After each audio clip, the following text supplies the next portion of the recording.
Avraham himself, if we want to look at the person Avraham and the time that he lived, he interestingly represents a period change in the totality of the time in this that we have in this world, where his arrival into the story of life and creation represents the dawn of a new era. And I chose that word particularly because 2,000 years until Avram arrived in the world were called years of darkness and bewilderment, emptiness. It was really, Kabbalistically speaking, a mess. That's a very deep Kabbalistic word. M-E-S-S is the gematria of, I have no idea.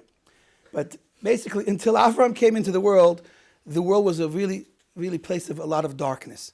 And Avraham represents the idea of the awakening of the dawn, a new era, and the light of Torah.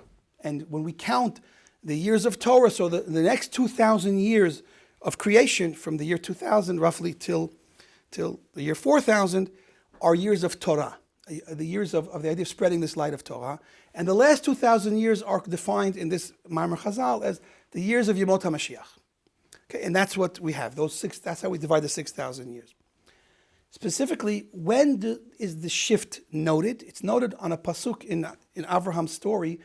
It mentions that Avram and Sarah were mekarev many people to believe in God and to live a life that was connected with Hashem.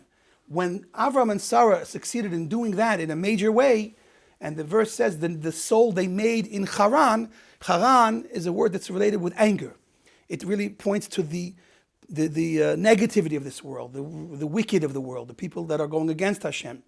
And they went to Haran even, where people had nothing to do with Hashem. They were too busy, or they were even worshiping idols. They went to Haran and they made a soul, the singular soul that they made in Haran. That's where Torah begins. Why? Because ultimately the light of Torah is meant to light up the world, not just to be yours. And when Avraham began teaching Torah to the masses, and not only just teaching them ideas, we have universities that speak about great ideas. You can even learn Kabbalah in university. Rabbi Janet, I believe. Or Rabbinit, whatever it doesn't, whatever it is. I don't advise going to Janet. I just made up a name. The person, I'm not picturing anybody because there is no Janet, but when you learn Kabbalah, obviously it's not in a university is the place to go. You have to be very careful we want real Kabbalah. Okay, but that's another discussion.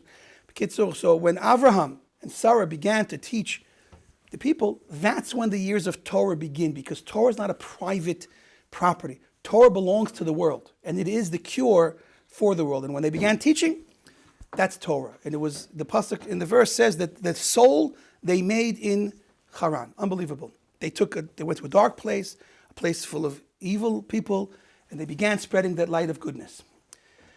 So that's the light. That's the light of the dawn, because what we're seeing here is when you have light and the revelation of light, that conquers and eradicates the darkness. There's an expression in Chazal that a little bit of light, a drop of light, can push away a lot of darkness. One small drop of light pushes away darkness. There's a saying, even from a secular person, I believe, Martin Luther King talks about, you cannot get rid of darkness with darkness. Only light can get rid of darkness, something along those lines. And he was, obviously he was a biblical type of man, so he learned ideas from the Bible, and he was mechavan to this, which is a Torah concept. Light is what's going to vanish the darkness.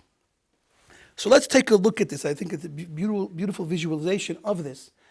Let's look at how this works. If you go out early enough, or if you stay out late enough, which I can relate to, staying out very late, because nighttime is a time to meditate, have a few l'chaims, with your chavrusa, with a rabbi, go to a farbrengen, and you drink and you get inspired. You get so inspired, you just want Hashem. You just want to get more alive. You want to live life. And so what do?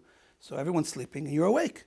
That's actually the story of Avram as well. Everyone was sleeping in his time and place, and he was awake because he knew Hashem. He found Hashem. So what do you do when everyone is sleeping and you're awake? You can't make a party. You go out and you talk to Hashem. You connect with Hashem. And if it's still dark, so what do? I used to live on the ocean. So you go to the beach. It's beautiful.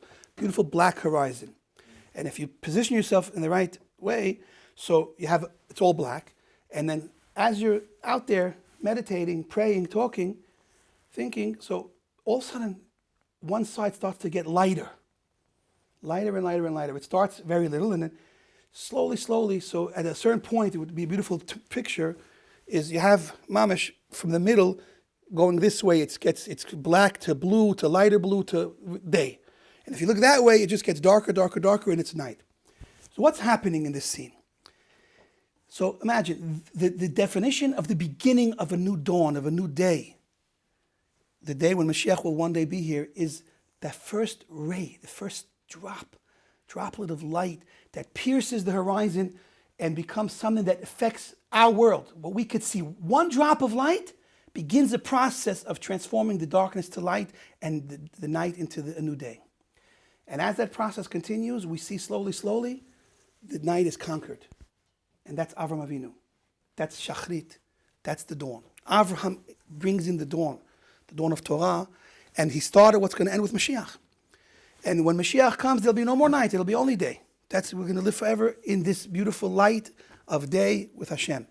So, interestingly enough, in Hasidic thought, there's a well-known book, it's a Breslev book called Likutei Halachot.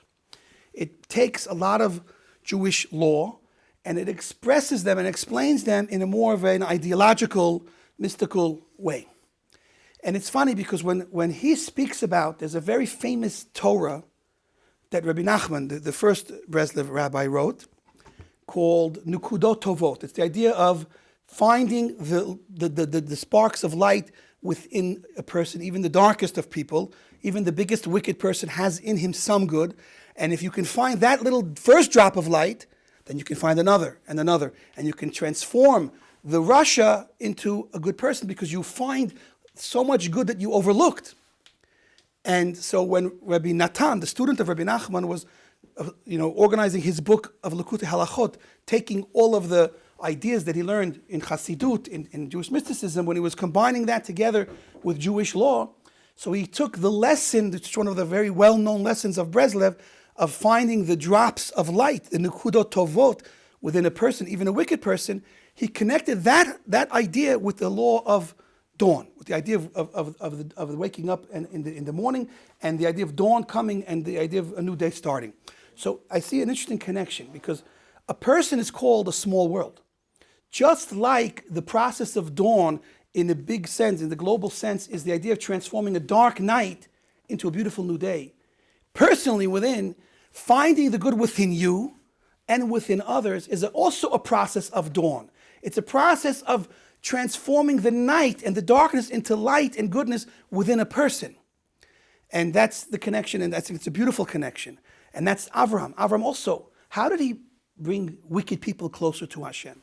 I do not believe he looked at them as worthless, useless, wicked people that Yamach Shemam, Hashem should send a ball of light from heaven and kill them, or they should burn in hell forever. I doubt that was Avraham's mindset and Avraham's way that he went about drawing them close to him.